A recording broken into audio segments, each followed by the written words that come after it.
ٹھیک ہے علی بھائی، آپ کے نزدیک شرک کی کیا تعریف ہے؟ شرک کو سمجھنے کے لیے آپ ایاک نعبد و ایاک نستعین اس عقیدے کو لے لیں. اے اللہ عبادت بھی تیری کریں گے اور مدد بھی تجھی سے مانگیں گے. اور یہ مدد ہے دعا والی. ایک ہے جو ظاہری اسباب ہے، اس کا قرآن میں حکم آ گیا وَتَعَاوَنُوا عَلَى الْبِرِّ وَالتَّقْوَى وَلَا تَعَاوَنُوا عَلَى الْإِثْمِ وَالْعُدْوَانِ. نیکی پرہیزگاری کے کاموں میں ایک دوسرے کی مدد کرو، برائی میں الگ رہو. مثلا آپ میرے سامنے، میں آپ کو کہتا ہوں مجھے پانی پلا دیں، یہ قرآن میں حکم ہے کہ کرنا ہے. یہ وہ مدد نہیں ہے جو شرک ہے. لیکن آپ بغداد میں ہیں اور وہاں بھی قبر کے اندر ہیں اور میں آپ سے کہتا ہوں مجھے پانی پلا دیں، تو اب یہ غائب میں پکارنا ہو گیا. آپ میرے سامنے موجود نہیں ہے، آپ ظاہری اسباب بھی نہیں ہے کہ آپ کوئی سبب کے طور پر. تو اب یہ جو دور سے اس طرح کی جو مدد ہے، اس طرح کی پکار کسی اور ہستی کے لیے اللہ کے سوا شرک ہے. اب کوئی کہتا ہے اس کا ثبوت کیا ہے؟ ثبوت تو یہی موجود ہے ایاک نعبد و ایاک نستعین. اے اللہ عبادت بھی صرف تیری کریں گے، مدد بھی صرف تجھی سے چاہیں گے، اور مدد دعا. پھر سورۃ النمل میں آیا امن یجیب المضطر اذا دعاہ ویکشف السوء ویجعلکم خلفاء الارض االہ مع اللہ.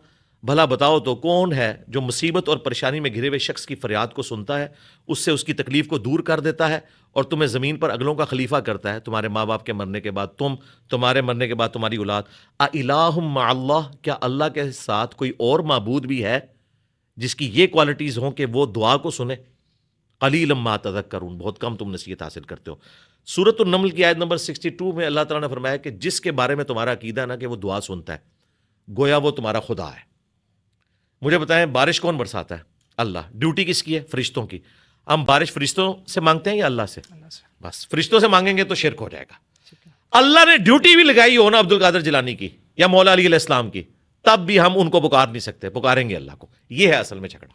ٹھیک ہے، آپ نے ما فوق الاسباب اور اسباب اور ما تحت الاسباب کی بات کی. نہیں، یہ تو میں نے بات ہی نہیں کی. ابھی ذکر کیا نا آپ نے. وہ اس کا ایک جز ہے. ما تحت الاسباب، ما فوق الاسباب، اس تفریق کو اہل حدیث بیان کرتے ہیں. میں نہیں اس تفریق کو مانتا. اچھا، نبی علیہ السلام دنیا میں موجود ہوں، ما فوق الاسباب چیزیں بھی نبی علیہ السلام ہمیں عطا کر سکتے ہیں.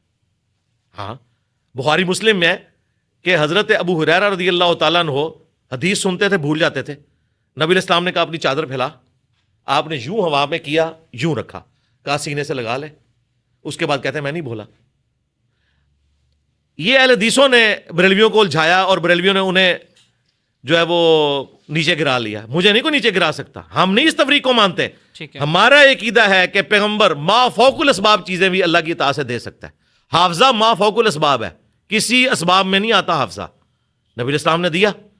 اسی طریقے سے بخاری میں آتا ہے کہ ایک صحابی کی پنڈلی کی ہڈی ٹوٹ گئی تھی، نبی علیہ السلام نے ہاتھ میرا ٹھیک ہو گئی. یہ ما تحت الاسباب میں نہیں آتی، ما فوق الاسباب ہے. اگر آپ ہاتھ پھیرتے اور 8 ہفتے کے بعد وہ کھڑا ہوتا تو پھر اسباب کے تحت ہوتا. فوراً تو کھڑا ہی نہیں ہو سکتا. ہڈی کا تو کیورنگ پیریڈ ہی کم از کم 8 سے 10 ہفتے ہے. تو نبی علیہ السلام کے جو معجزات ہیں وہ ما فوق الاسباب ہی ہیں. آپ کی مبارک انگلیوں سے پانی کے چشمے جاری ہونا بخاری مسلم میں آیا. آپ علیہ السلام کے پسینے سے خوشبو آنا بخاری مسلم میں رپورٹ ہوا. بخاری مسلم میں آیا کہ آپ ان 2 آنکھوں سے اپنے پیچھے بھی دیکھ لیتے تھے. یہ ما تحت الاسباب تو نہیں، ما فوق الاسباب ہے. ہم اس تفریق کو نہیں مانتے. تفریق یہ ہم مانتے ہیں کہ جو بندہ دنیا میں سامنے موجود ہے، جس سے آپ کمیونیکیٹ کر سکتے ہیں، اس سے تو آپ کر سکتے ہیں. جو اللہ کی جنتوں میں چلا گیا، اب کمیونیکیشن نہیں ہوگی. ہمارا درود و سلام پہنچے گا نبی علیہ السلام تک، ان کے اصحاب تک، ان کے اہل البیت تک، باقی ہم ان سے کوئی کمیونیکیٹ نہیں کر سکتے. اگر یہ ہو سکتا تو مجھے بتائیں 6 مہینے حضرت علی نے بیعت نہیں کی، حضرت ابوبکر کی. کسی صحابی کو وہاں کیوں نہیں ہوا کہ قبر رسول سے جا کے فیصلہ کروا لیتے ہیں کہ یا رسول اللہ مسئلہ دے حل کرو، ہے 2 تھوڑے اپنے مرید لڑ پہ جے آپس تے کس نو خلیفہ بنانا ہے. کوئی فیصلہ نہیں کرا. ان کو پتا تھا کہ نبی علیہ السلام اب آخرت کی زندگی میں جا چکے ہیں. اور قرآن میں آیا ہے کہ تم مومن ہی نہیں ہو سکتے، سورہ النساء کی آیت نمبر 65 میں، جب تک کہ نبی علیہ السلام کو اپنے ہر فیصلے میں حاکم نہ مان لو. تو حضرت ابوبکر اور مولا علی علیہ السلام نے رسول اللہ کو حاکم کیوں نہیں مانا؟ جاتے نہ قبر رسول سے فیصلہ کرواتے. اس کا مطلب ہے کہ ہمارے کہیں عقیدے میں فرق ہے. انہیں پتا تھا کہ نبی علیہ السلام جب دنیا میں موجود ہوں گے، جب آخرت میں چلے گئے، اب ہم ان سے فیصلہ نہیں کروا سکتے. ہم نے آپس میں بیٹھ کے اپنے مسائل کو طے کرنا ہے. یہ فرق ہے. علی بھائی اس پہ تاریخ کبیر کا ایک حوالہ دیا ہم جاتا ہے. کہہ رہے ہیں بخاری شریف مسلم شریف, آپ تاریخ تاریخ فلان تاریخ فلان, کبیر امام بخاری کی نہیں ہے تاریخ کبیر ہے, اگر وہ اس قابل ہوتی تو یہاں پڑھی ہوتی نا. اچھا نہیں, اس پہ تو ابن حجر نے ابن کیا ہے وہ کثیر واقعہ مجھے پتا ہے, میں نے اس پہ لیکچر ریکارڈ کرے, میں آپ کے منہ سے سننا چاہتا ہوں, بیان کریں. ایک شخص روزہ رسول پہ جاتا ہے اور بارش کے حوالے سے فریاد کرتا ہے. نہیں, پوری بات کریں, پوری بات کریں, پھر میں آپ کو سمجھاؤں گا کہ اس سے ان کا عقیدہ پھر بھی نہیں ثابت ہوگا. میں تو اس پہ ویڈیوز ریکارڈ, آپ وہی واقعہ بڑا کون سا بریلوی رہا ہے, آپ بیان کریں, پھر میں آپ کو بتاؤں گا کہ کہاں ڈنڈی ماری. جہاں تک میری نالج ہے میں غلطی نکالنے کے لیے نہیں کہہ رہا, میں نہیں, آپ ہماری غلطی نکالیں, آپ ہماری ٹیچرز کی جگہ. وہ شخص روزہ رسول پہ جاتا ہے, وہاں پہ جا کے فریاد کرتا ہے بارش کے حوالے سے, کیا کہتا ہے کہ یا رسول اللہ, کیا یا رسول اللہ, آگے کیا مدد فرمائیں بارش ہو جائے. اس حوالے یہ نہیں. پہلی بات یہ ہے کہ ابن کثیر کا اسے البدایہ والنہایہ تاریخ ابن کثیر میں صحیح کہنا, یہ اس چیز کی دلیل نہیں ہے کہ یہ روایت درست ہے. ابن کثیر 8ویں صدی ہجری میں آیا ہے, ٹھیک ہے, 774 ہجری میں فوت ہوئے ہیں. انہوں نے اس کی سند کو صحیح کہا, لیکن اصول محدثین پہ وہ سند ضعیف ہے, اس میں آمش کی تدلیس ہے. امام مسلم نے مقدمے میں لکھا ہے کہ مدلس کی عن والی روایت سما کی تصریح کے بغیر قابل قبول نہیں جب تک وہ حدثنا اخبرنا نہ کہہ دے. اور اس سے بڑی بات, بریلویوں کے اصول پہ یہ حدیث ضعیف ہے. بریلویوں نے حیات الانبیاء فی قبورہم, امام بیہقی کی کتاب ہے, اس کا ترجمہ کیا عباس رضوی صاحب نے, آپ زندہ ہیں واللہ. اس میں انہوں نے دیوبندیوں کو ایک روایت کے اوپر ٹونٹ کیا. وہ روایت یہ تھی کہ نبی علیہ السلام نے فرمایا کہ جو میری قبر پر آ کر سلام عرض کرتا ہے نا, میں خود سنتا ہوں, اور جو کسی علاقے میں سلام عرض کرتا ہے فرشتے پہنچاتے ہیں. اب یہ بات بریلویوں کے عقیدے کے خلاف تھی, کیونکہ بریلوی کہتے ہیں کہ ادھر سے بھی حضور ہی سنتے ہیں, دیوبندی کہتے ہیں کہ قبر پہ سنتے ہیں.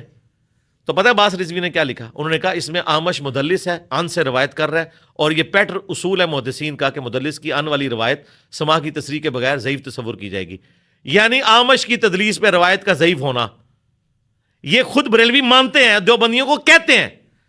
اور یہ جو آپ روایت پیش کر رہے ہیں نا, یہ مصنف ابن ابی شیبہ میں بھی موجود ہے, تاریخ ابن کثیر جسے البدایہ والنہایہ کہتے ہیں اس میں موجود ہے, اس میں بھی آمش کی تدلیس ہے. یہ بریلویوں کے اصول پہ خود روایت فارغ ہے. اب میں بتاتا ہوں کہ میری روایت کی طرح بخاری میں 1010 نمبر کہ حضرت عمر کہتے ہیں انا کنا نتوسل الیک بنبینا, اے اللہ پہلے ہم تیرے نبی کے وسیلے سے تیری طرف متوجہ ہوتے تھے, ان کی دعا کی برکت سے تو بارش نازل فرماتا تھا. اب ان کی وفات کے بعد ہم ان کے چچا کو لے کر آئے ہیں, ان کی دعا کی برکت سے ہمیں بارش دے دے.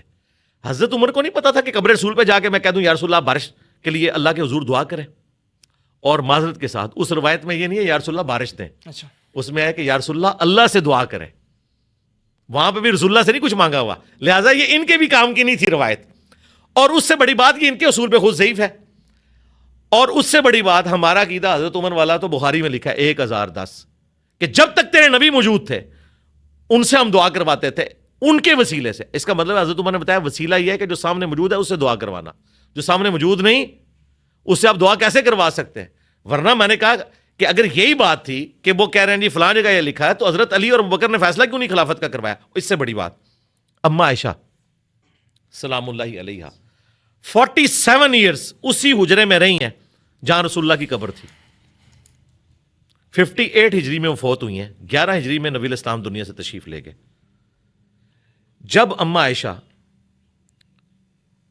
35 ہجری میں آلموسٹ جنگ جمل کے لیے نکلی ہیں, تو رسول اللہ سے مشورہ کر کے نکلتی ہیں نا قبر رسول پہ.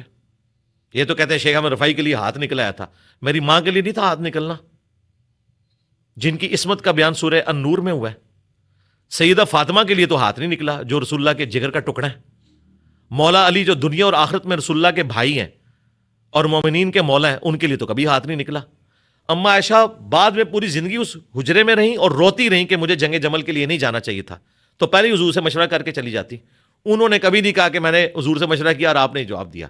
مجھے بتائیں ذرا ایمانداری کے ساتھ, کبھی آپ نے حضرت ابوبکر, عمر, عثمان و علی کے بارے میں سنا کہ انہوں نے جا کے حضور سے کوئی باتیں کی ہوں قبر رسول پہ؟ اچھا اس سے اگلی بات, ان سے کبھی سنا کہ مجھے آج رات حضور کی زیارت ہوئی ہے اور نبی اسلام نے کہا ہے کہ اہل ملتان کو پیغام دے دو کہ جتنے اجتماع میں شریک ہوئے ہیں سب کی بخشش ہو گئی ہے, یا اس زمانے میں جنہوں نے میرے پیچھے قنوت نازلہ پڑھی ہے مولا علی کے ہیں ان سب کی مغفرت ہو گئی ہے. یہ سارے خواب ابھی آتے ہیں, ان کی تو کوئی ایسی باتیں نقل نہیں ہوئی ہیں, اگرچہ وہ دیکھتے تو برحق تھا, بعض نے دیکھا بھی, لیکن یہ جو ڈرامہ بازی انہوں نے کی ہوئی ہے نا، رائے والے کہتے ہیں نبی علیہ السلام خواب میں آئے اور کہا رائے والوں کی مغفرت ہو گئی، ملتان والے کہتے ہیں نبی علیہ السلام خواب میں آئے اور کہا ملتان والوں کی مغفرت ہوگی، اور دونوں ایک دوسرے کو مسلمان بھی نہیں سمجھتے. لو سامو. اور یہ میں اس لیے بتا رہا ہوں کہ میں ریونڈ بھی جاتا رہا ہوں، ملتان بھی جاتا رہا ہوں. اچھا ہاں وہ بھی کیا دن تھے، ہم بھی ایک جن تھے. آج ہم دیو ہیں، ان سارے جنوں کے پیو ہیں، بلکہ دادا بو ہیں. آپ کے نزدیک اللہ تعالیٰ کی ذات وہ ہے کہ جس کی عبادت کی جائے اور جس سے مدد مانگی جائے؟ جس سے دعا کی جائے. جس سے دعا کی دعا کی جائے. اچھا دعا کی. مدد تو آپ اپنے ماں باپ سے بھی مانگ سکتے ہیں، ماں سے روٹی مانگ سکتے ہیں، مری ہوئی ماں سے نہیں، زندہ ماں سے. ٹھیک ہے دعا جس سے کی جائے. ٹھیک یہ ہے. دعا کرتے ہیں. یا شیخ عبد القادر جیلانی، یہ دعا ہے المدد کہنا. عبد القادر جیلانی تو ہماری مدد نہیں کر سکتے بھائی. یہاں جو گلی سے ایک عام آدمی گزر رہا ہے نا، اس کو آپ پیسے دینا، وہ نیسلے کی 2 بوتلیں آپ کو لا کے دے سکتا ہے. عبد القادر جیلانی نہیں لا کے دے سکتے. علی بھائی دعا اور مدد میں تھوڑا سمجھا نہیں، اس کو تھوڑا کر وضاحت کر دیں گے. دعا ایک مسلمان کو تو پتا ہوگا نا دعا کیا نہیں ہوتی وہ تو ہو گیا. دعا کیا ہے؟ مطلب اللہ دعا سے التجا کرنا. اچھا التجا کرنا. اللہ کے حضور التجا کرنا، یہ دعا ہے جو ہم نماز میں کرتے ہیں. ربنا آتنا فی الدنیا حسنہ وفی الآخرۃ حسنہ وقنا عذاب النار. ٹھیک ہے. ہم اپنے بیوی بچوں کے لیے دعا کرتے ہیں، ماں باپ کے لیے کرتے ہیں، اپنے رزق کی کشادگی کے لیے کرتے ہیں، اپنی مشکلات حل کرنے کے لیے. کس سے دعا کرتے ہیں؟ اللہ تعالیٰ سے. تو عبد القادر جیلانی سے نہیں نہ کر سکتے، مولا علی سے نہیں نہ کر سکتے. ٹھیک ہو گیا. ہاں عبد القادر جیلانی اگر دنیا میں موجود ہوتے اور ان کی ولایت ثابت ہوتی تو آپ ان سے کہہ سکتے تھے کہ اللہ کے حضور دعا کریں. مولا علی علیہ السلام دنیا میں موجود ہوں، میں تو اپنے ہر مسئلے میں مولا علی سے جا کے دعا کرواؤں. میں کہوں کہ آپ تو رسول اللہ کے چہیتے ہیں، اللہ کے حضور دعا کریں میرے لیے.